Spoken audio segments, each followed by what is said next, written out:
First question आपके screen पर दिखाई दे रहा है। औसत एवरेज चैप्टर का एक आसान सा क्वेश्चन है। आप क्वेश्चन को पढ़ते पढ़ते हल कर सकते हैं, लेकिन फिर भी अगर टाइम लगता है तो वीडियो को पॉज करें और पहले खुद से इस क्वेश्चन का आंसर लाने की कोशिश करें। फिर वीडियो को रन करके आगे आप राइट आंसर या सॉल्यूशन देख सकते हैं।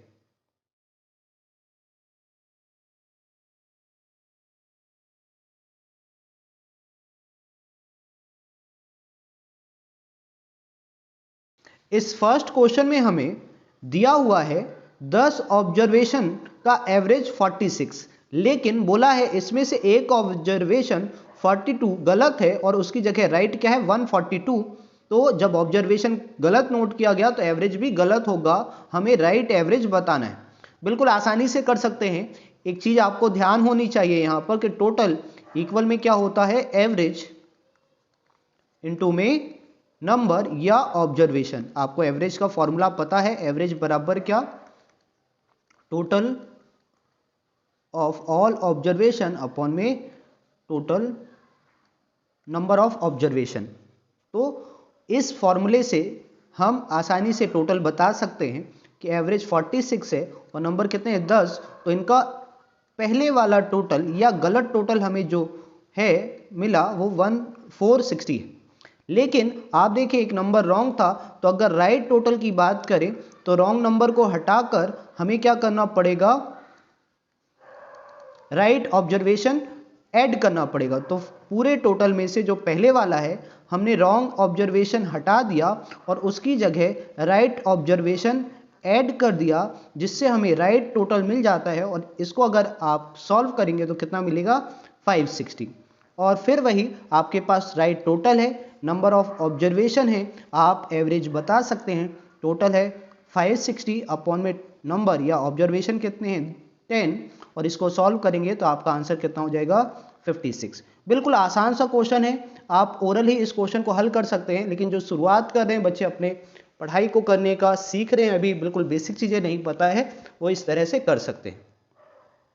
चलते हैं नेक्स्ट क्वेश्चन की ओर और फिर वही करना है आपको। दूसरा क्वेश्चन जैसे स्क्रीन पर मिलता है आप वीडियो को पॉज करें और पहले खुद से इस सेकंड क्वेश्चन को हल करने की कोशिश करें।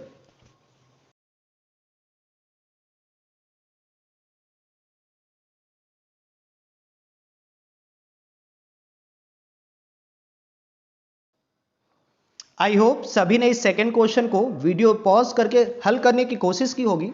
इस सेकंड क्वेश्चन में हमें गिवन है कि एक वस्तु का सेलिंग प्राइस के दो सेलिंग प्राइस हैं। एक ही वस्तु को दो अलग अलग सेलिंग प्राइस पर सेल किया जा रहा है, बेचा जा रहा है, और जिससे एक बार प्रॉफिट हो रहा है और एक बार लॉस हो रहा है। हमें बोला है अगर 10.5 10.5 या 10 सही 1/5 को हम 10.5% का लॉस बोल सकते हैं। लेकिन जब इसको थोड़ा सा सेलिंग प्राइस को इंक्रीज किया गया, और कितना इंक्रीज किया गया 132.60 को, तो लॉस की जगह प्रॉफिट होने लगा। इस तरह के क्वेश्चनों में हम आसानी से सेलिंग प्राइस का डिफरेंस, सेलिंग प्राइस का अंतर परसेंटेज में बता सकते हैं, परसेंटेज में बता सकते हैं। जैसे सेलिंग प्राइस का अंतर कैसे आ जाएगा, जब भी लॉस और प्रॉफिट परसेंटेज हमें दिया हो दो अलग अलग सेलिंग प्राइस में, तो दोनों को जोड़ देना होता है। लेकिन अगर लॉस लॉस होता तो हम दोनों का डिफरेंस लेते, माइनस करते, अंतर देखते, या प्रॉफिट प्रॉफिट होता तो भी हम सेलिंग प्राइस का अंतर परसेंटेज में निकालने के लिए दोनों का अंतर देखते। लेकिन एक बार लॉस और एक बार प्रॉफिट होने पर हम इनको जोड़ देंगे और सेलिंग प्राइस का अंतर आ जाएगा। जैसे यहाँ पर एक बार लॉस हो रहा है 10.5% का, और फिर हमने ऐड कर दिया प्रॉफिट को कितना 11.3/65 को आप कितना लिखेंगे 0.6%। तो ये अंतर आ गया आपका 22.1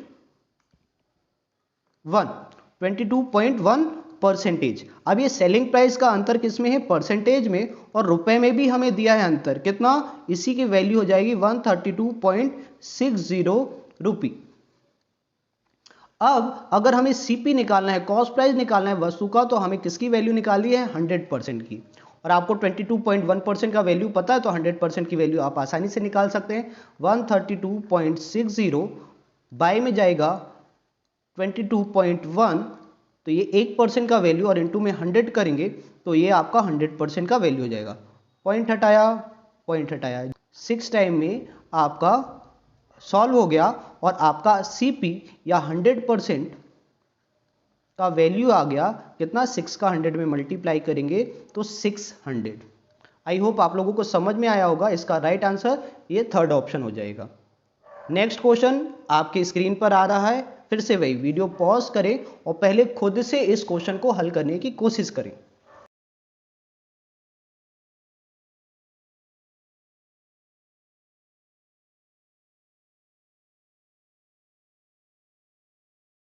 इस थर्ड क्वेश्चन में हमें एक नंबर दिया है जिसमें 2 डिजिट मिसिंग है और उनकी जगह x और y लिखा हुआ है। बोला ये जो पूरा नंबर है पूरा 72 से डिविजिबल है, तो हमें क्या करना पड़ेगा, x और y का वैल्यू पहले निकालना पड़ेगा और फिर √7x - 3y का वैल्यू निकालना है। ध्यान रखना ये रूट पूरा आपके पूरे नंबर के ऊपर है। चलिए हल करते हैं, नंबर सिस्टम का क्वेश्चन है। तो इस क्वेश्चन को हल करने के लिए हमें एक चीज पता होनी चाहिए कि 72 से कोई नंबर अगर डिविजिबल है, पूरी तरह से डिवाइड होता है, विभाज्य है, तो उसको किस नंबर से, 8 और 9 से पूरी तरह डिविजिबल होना पड़ेगा, विभाजित होना पड़ेगा। अब 8 और 9 लिया, क्यों, क्योंकि 8 और 9 का हमें रूल पता है। नहीं पता तो आपको पता होना चाहिए 1 से लेकर 20 तक के लगभग सभी नंबरों का डिविजिबिलिटी रूल। 8 का रूल कहता है कि लास्ट के किसी भी नंबर के लास्ट के 3 डिजिट अगर 8 से पूरी तरह डिविजिबल है तो वो नंबर भी 8 से, पूरा नंबर भी 8 से डिविजिबल होगा। अर्थात यहाँ पर 8, 7 और y की जगह ऐसा क्या डिजिट ले लें 0 से लेकर 9 तक कि ये पूरा जो 8, 7 और y से बनने वाला नंबर है पूरी तरह से डिवाइड हो जाए। तो यहाँ पर क्या है, 8, 7 और मैं बोल रहा हूं y की जगह पर क्या लें कि ये पूरा डिवाइड हो जाए 8 से, तो 8 1 जा 8 और फिर आप देखें कि 8 की टेबल पर क्या आता है 72। तो यहां पर y का वैल्यू हमें क्या लेना पड़ेगा 2, तब ये पूरा नंबर 8 से डिवाइड होगा, नहीं तो नहीं होगा। y का वैल्यू मिल गया तो हम क्या कर सकते हैं, फिर इसके बाद x का वैल्यू भी निकाल सकते हैं। x की वैल्यू निकालने के लिए हम 9 का डिविजिबिलिटी रूल ध्यान देंगे क्या है, और 9 का डिविजिबिलिटी रूल कहता है ऑल डिजिट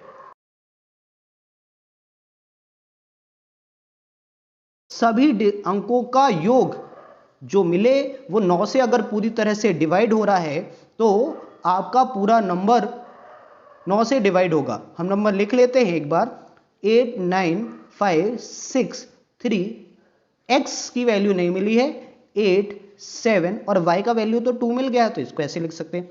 अब हमें देखना है कि इन सभी डिजिट्स का सम क्या होना चाहिए, 9 से डिविजिबल होना चाहिए। एक काम कर सकते हैं, अपने क्वेश्चन को कम करने के लिए, कैलकुलेशन को कम करने के लिए 6 और 3 ऐड किया, 9 डिविजिबल है, हटा दिया। 8 सॉरी ये 9 भी हटा सकते हैं, ऐड करोगे 18 हो रहा है, 9 से डिविजिबल है। अब इसके बाद बचे हुए अंकों को योग करें तो 8 5 13, 13 और 7 20, 20 2 22, 22 और 8 30, इनका टोटल कितना हो गया 30। मतलब यहां पर हम x का वैल्यू क्या रखें कि ये पूरा 9 से डिवाइड हो जाए, तो x का वैल्यू हमें कितना रखना पड़ेगा 6, जिससे ये बन जाएगा 36 और 9 से 4 टाइम में पूरी तरह डिवाइड हो जाएगा। अर्थात हमें y का पहले वैल्यू मिल चुका था 2 और x का वैल्यू मिल गया 6। अब हमें दोनों वैल्यू पता है, जिसका वैल्यू निकालने के लिए बोला है उसमें हम x और y का वैल्यू रख दें। तो x का वैल्यू रखेंगे तो 7 × 6 माइनस 3 × 2, तो ये आपका कितना हो जाएगा 42 और माइनस 6, तो आपको मिलेगा √36 और इसकी वैल्यू कितनी होगी 6। तो आपका राइट आंसर इस थर्ड ऑप्शन 6 है। आई होप आप लोगों को समझ में आया होगा, और इस तरह के क्वेश्चन को हल करने के लिए आपको कई सारे नंबरों का डिविजिबिलिटी रूल, भाजकता नियम पता होना चाहिए। चलते हैं नेक्स्ट क्वेश्चन की ओर।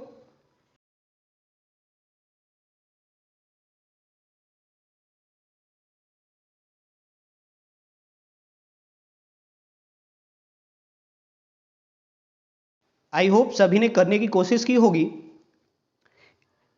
इस क्वेश्चन में हमें दिया है कि एक दुकानदार अपनी वस्तु को 20% प्रॉफिट पर बेच रहा है, लेकिन यदि वो अपने कॉस्ट प्राइस को क्या करे 20% कम कर दे या 20% कम में 20% कम में खरीदे और 10 रुपये 10 रुपये कम में बेचे, तो उसको नया प्रॉफिट कितना मिलता है 25।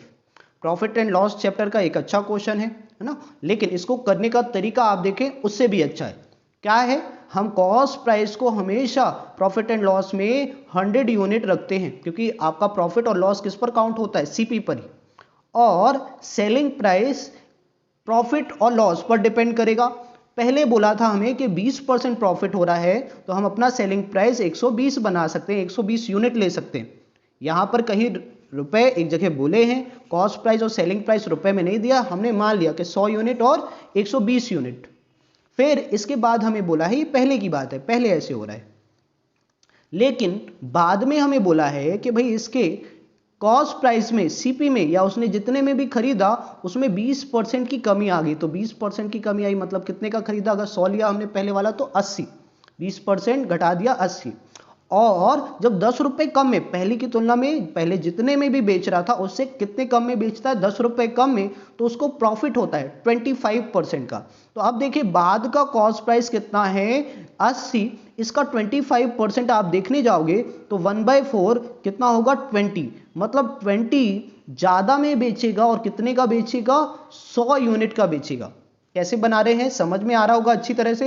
हमने पहले वाला सीपी 100 लिया, पहले वाला सेलिंग प्राइस 120 यूनिट लिया, पहले वाले से ही कंपेयर किया कि भाई 20% कम में खरीद रहा है, 80 यूनिट में खरीद रहा है, और 80 में खरीदेगा तो आप बेचेगा कितने में, 25% प्रॉफिट चाहिए तो 100 में। अब पहले वाला सेलिंग प्राइस 120 यूनिट, बाद वाला सेलिंग प्राइस कितने यूनिट, 100 यूनिट। आप इन दोनों का अंतर देखें, सेलिंग प्राइस का अंतर देखें तो कितना यूनिट है, 20 यूनिट है, और इस 20 यूनिट की वैल्यू ही हमें दी है कितने, 10 रुपए। कितने, 10 रुपए अंतर दिया है, पहले वाले सेलिंग प्राइस और बाद वाले सेलिंग प्राइस में अंतर कितना, 20 यूनिट का, 20 यूनिट का वैल्यू 10 रुपए। तो आसानी से हम ओरिजिनल कॉस्ट प्राइस 100 यूनिट का वैल्यू बता सकते हैं, कितना होगा, ये 20 से कितना गुना है, 100, 5 गुना, तो यहां भी 5 गुना कर दें, 50 रुपए आपका कॉस्ट प्राइस हो जाएगा इस क्वेश्चन के लिए। तो इस क्वेश्चन का राइट आंसर ये फर्स्ट ऑप्शन होगा। आई होप आप लोगों को समझ में आया होगा। अगर कुछ दिक्कत है आप फिर से वीडियो को देख सकते हैं, क्वेश्चन पर शुरुआत में जाकर फिर से इस क्वेश्चन को देख सकते हैं। चलते हैं नेक्स्ट क्वेश्चन की ओर, और फिफ्थ क्वेश्चन आपके स्क्रीन पर है। वीडियो को पॉज करें, पहले खुद से कोशिश करें और उसके बाद वीडियो रन करके करने का सही तरीका और सही आंसर देखें।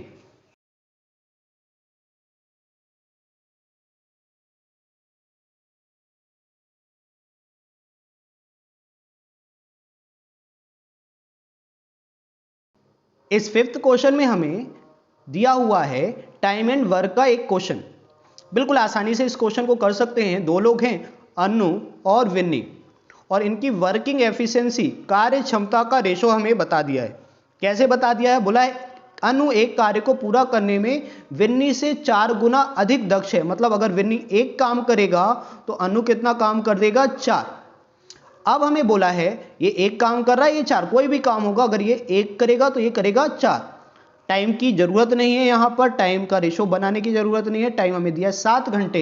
ये अगर मिलकर काम करते हैं एक पूरा, तो अगर आप देखिए ये 4 काम करता है, एक काम करता है, तो मिलकर अगर काम करें ए और बी, अन्नू और बिन्नी, तो कितना काम करेंगे, 5 काम करेंगे 1 घंटे में। 1 घंटे हो सकता है, 1 दिन हो सकता है, हमने एक रेशो लेकिन वही रहेगा। तो 5 यूनिट काम करेंगे 1 घंटे में मान लिया, तो 7 घंटे में कितना काम करेंगे, 35। कितना काम करेंगे, 35, ए और बी मिलकर। लेकिन अब हमें पूछा है कि अनु अकेले उस कार्य को कितने घंटे में करेगा, तो अनु का टाइम कितना हो जाएगा, टाइम बराबर होता है वर्क अपॉन में एफिशिएंसी, वर्क अपॉन में एफिशिएंसी।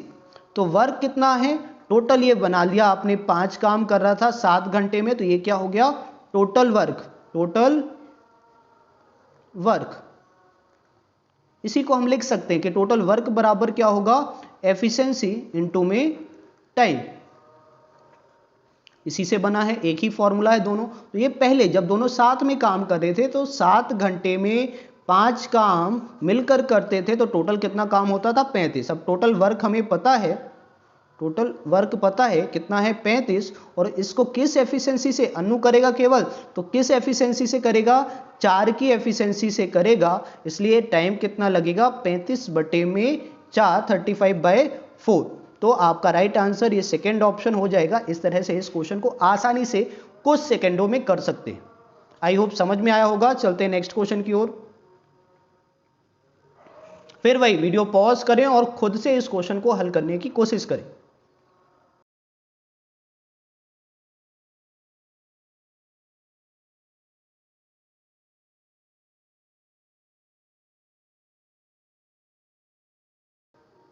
इस 6 क्वेश्चन में हमें टाइम एंड वर्क का क्वेश्चन है, दिया हुआ है पी क्यू आर का टाइम दिया हुआ है कि किसी एक काम को करने में पी कितना समय ले रहा है 10, आर ले रहा है 20 और क्यू ले रहा है 20 और आर ले रहा है 30 दिन। हम करते हैं इस तरह के क्वेश्चनों को टोटल वर्क बनाकर, ना कि एक काम लेकर। टोटल वर्क कैसे बनता है, इनका एलसीएम कितना 60। ये टाइम हो गया अलग अलग, ये आपका यहां पर टोटल वर्क हो गया कितना 60 टोटल वर्क।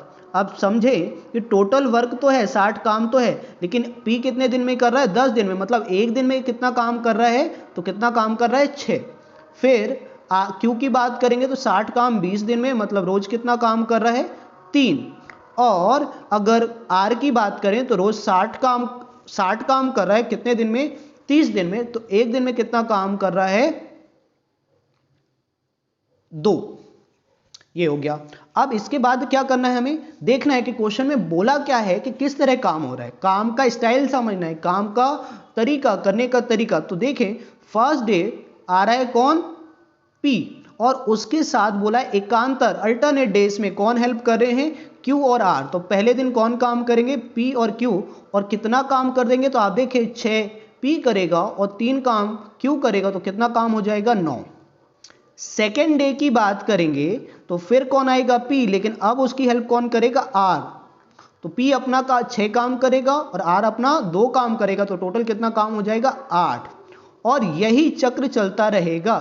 जब भी आपका काम बदल रहा है, करने वाले बदल रहे हैं, तो आप देखें कि एक चक्र कितने दिन में हो रहा है, तो आप देखोगे एक चक्र यहां 2 दिन का है। हर 2 दिन में आपका वही रिपीटिशन हो रहा है। वर्किंग का स्टाइल 2 दिन से 2 दिन अलग है, फिर उसके बाद वही 2 दिन का आगे रिपीट हो रहा है। तो इससे आप देख सकते हैं कि 2 दिन में कितना काम हुआ, 2 डेज में कितना काम हुआ, तो 17 काम हुआ। मतलब 4 दिन में कितना होगा 34, फिर 6 दिन में कितना होगा 51। तो ऐसे ही आप मान लो और किसी क्वेश्चन में करने जाएं तो इस 17 में ऐसा कुछ गुणा करना है कि 60 बन जाए या 60 से कम रहे। तो आप 3 का गुणा करेंगे तो 17 तिया 51। और गलती करते हैं बच्चे, यहाँ 3 दिन ले लेते हैं, लेकिन ध्यान देना है कि 2 दिन में 17 काम हो रहा था, 3 गुना समय लगेगा, मतलब 6 डेज में कितना काम होगा 51 काम होगा। मैंने बताया भी 2 दिन में 17, तो 4 दिन में 34 और 6 दिन में 51 काम, इस तरह से होगा। अब आप देखें रिमेन वर्क कितना है, 60 में से 51 हो चुका है, 51 हो चुका है, अब बचा कितना है 9 काम, और आ गया 7वां दिन 7th डे। तो 7th डे पर कौन काम करेंगे, 7th डे पर आएगा पी और क्यू, और उन लोग मिलकर कितना काम कर देंगे 9, और 9 ही काम हमारा बचा था, तो 51 पहले हो गया था, 9 लोग आए तो कितना काम हो गया 60 पूरा काम हो गया। और टाइम कितना लगा, ये 7वां दिन भी लगा, मतलब कुल कितने दिन लगे 7 दिन। तो इस 6वें क्वेश्चन का राइट आंसर कितना हो जाएगा 7 दिन। आई होप आप लोगों को समझ में आया होगा।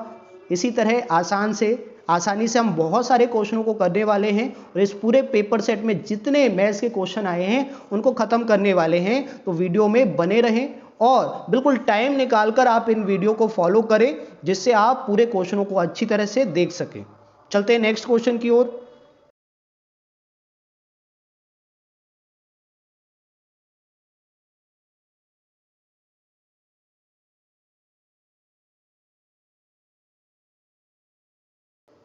इस 7th क्वेश्चन में हमें दिया हुआ है कि टोटल रन कितने बनाए जा रहे हैं 100, टोटल रन 124, जिसमें से कुछ रन चौकों से बनाए जा रहे हैं। चौके कितने लग रहे हैं 6 चौके, और एक चौके से कितना रन बनेगा 4, तो चौकों से बनने वाले रन कितने 24। और इसी तरह छक्कों से रन बन रहे हैं, कितने छक्के लग रहे हैं 10 छक्के, और एक छक्के का 6 रन, तो छक्के से कितने रन बन रहे हैं 60 रन। अब आपको निकालना है दौड़कर कितने रन बन रहे हैं, तो इस 24 को और 60 को माइनस कर दें तो आपको मिलेगा कि 40 रन कैसे बन रहे हैं, दौड़कर बन रहे हैं, 40 रन दौड़कर बन रहे हैं। लेकिन दौड़कर बनाए गए रन का परसेंटेज हमें चाहिए, तो दौड़कर बनाए गए रन का परसेंटेज कैसे निकलेगा, दौड़कर रन बनाए गए 40 और टोटल रन कितने 124 और गुणे में कितना आपका 100, परसेंटेज निकालें तो 100, 4 से कर सकते हैं 10 बार और 4 से करेंगे तो 31 टाइम्स, और आप इसको और सिंप्लीफाई करेंगे तो 1000 बाय में कितना हो जाएगा 31, 3 टाइम तो आपका 93, 7 रिमाइंडर 2 टाइम और जाएगा और आपका इसका आंसर क्या हो जाएगा 32, और आपका रिमाइंडर 8 बच रहा है और उसको अभी किससे डिवाइड करना है 31 से, तो आपका राइट आंसर कितना हो जाएगा 32, 8/31%। ध्यान देंगे ये फ्रैक्शन में दिए हुए हैं ऑप्शन, तो इसका राइट आंसर इस 7th क्वेश्चन का क्या हो जाएगा, थर्ड ऑप्शन। आई होप आप लोगों को समझ में आया होगा, बिल्कुल आसान सा क्वेश्चन है। चलते हैं नेक्स्ट क्वेश्चन की ओर।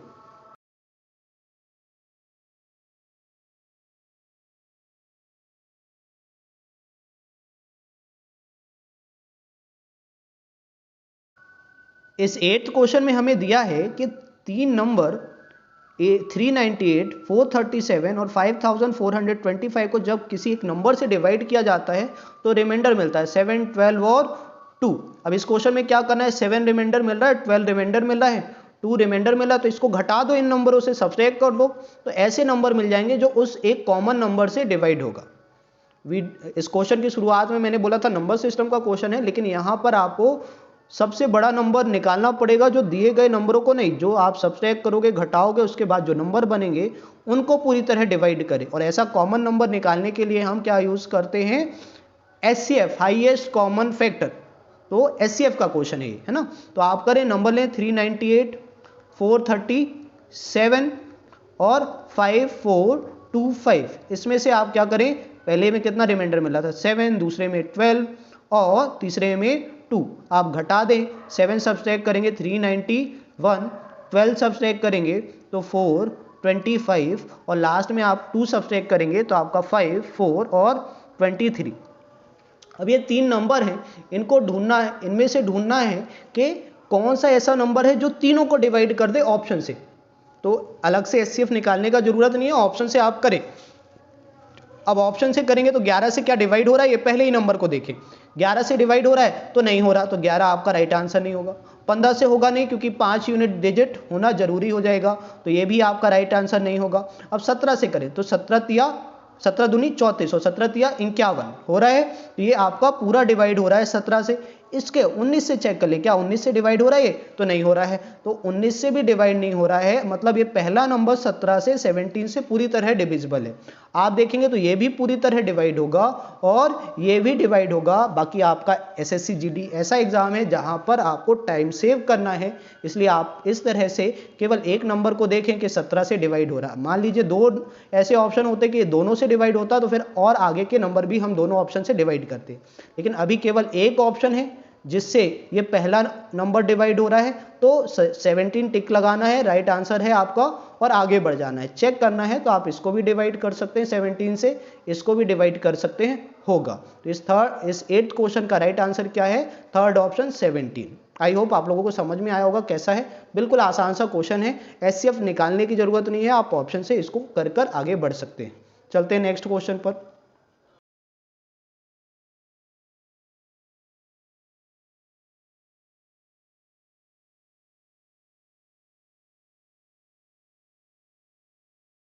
अच्छा क्वेश्चन है और इसको मैं बार बार क्लास में करवाता हूं।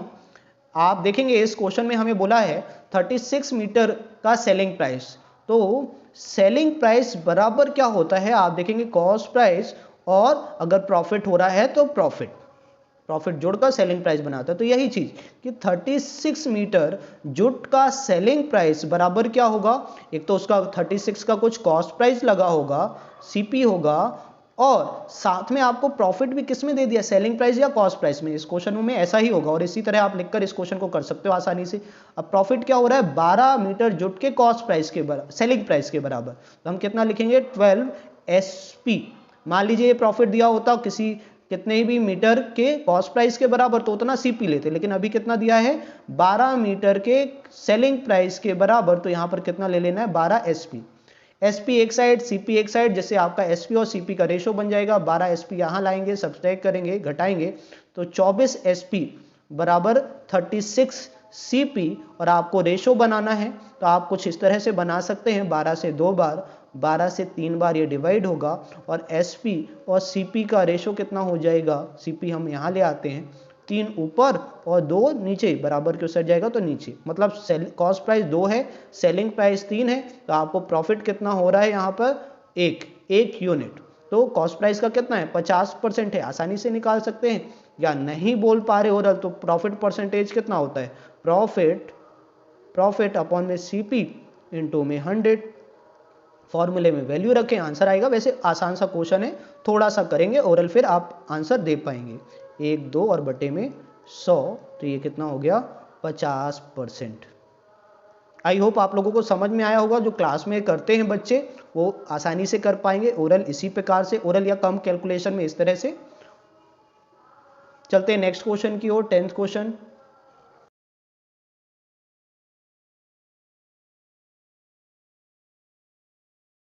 टेंथ क्वेश्चन मेंसुरेशन या क्षेत्रमिति का क्वेश्चन है, 2D क्षेत्रमिति का। आपको क्षेत्रमिति के क्वेश्चन हल करने के लिए उनसे रिलेटेड फॉर्मूले अवश्य याद होने चाहिए। इस 10th क्वेश्चन में हमें दिया है, किसकी बात किया है, एक इक्विलैटरल ट्रायंगल की बात किया है, समबाहु त्रिभुज की बात किया है। और समबाहु त्रिभुज का प्रॉपर्टी क्या होता है, तीनों साइड्स क्या होती हैं, इक्वल होती हैं। तीनों साइड्स समबाहु त्रिभुज की क्या होती हैं, इक्वल होती हैं। और होता इससे ये है, एक और प्रॉपर्टी इस क्वेश्चन में तो जरूरत नहीं है, लेकिन आपके ज्योमेट्री में काम आता है कि भाई इनके एंगल भी क्या हो जाएंगे, तीनों के कितने होते हैं 60 60 और 60। चलिए इसी क्वेश्चन पर रहते हैं। अब इक्विलैटरल ट्रायंगल से रिलेटेड फॉर्मूले आपको पता होने चाहिए। जैसे इसका पेरीमीटर दिया है, परिमाप दिया है, तो पेरीमीटर कितना होता है 3a। आसानी से कर सकते हैं, ए और ए अगर साइड है तो पेरीमीटर क्या होता है, जितनी भी साइड है उनका सम, तो कितना हो जाएगा 3a, और 3a का वैल्यू कितना दिया है 36√3। तो a मतलब उस भुजा, त्रिभुज की भुजा का वैल्यू मिल जाएगा आपको 12√3। अब इसकी हमें हाइट निकालनी है, तो हाइट का फॉर्मूला होता है √3/2 और इनटू में a। आसानी से आप कर सकते हैं, a का वैल्यू √3 यहाँ रखा, बाय में 2 और a का वैल्यू रखा 12√3, तो ये √3 हो जाएगा, 2 से मल्टीप्लाई होगा तो 6, और ये √3 कितना आपका 3 बना लेगा, 6 का मल्टीप्लाई 3 में करेंगे तो क्या मिल जाएगा, राइट आंसर 18 सेंटीमीटर। तो इस इक्विलैटरल ट्रायंगल का हाइट कितना होगा 18 सेंटीमीटर। फर्स्ट ऑप्शन आपका राइट आंसर हो जाएगा। आई होप आप लोगों को समझ में आया होगा।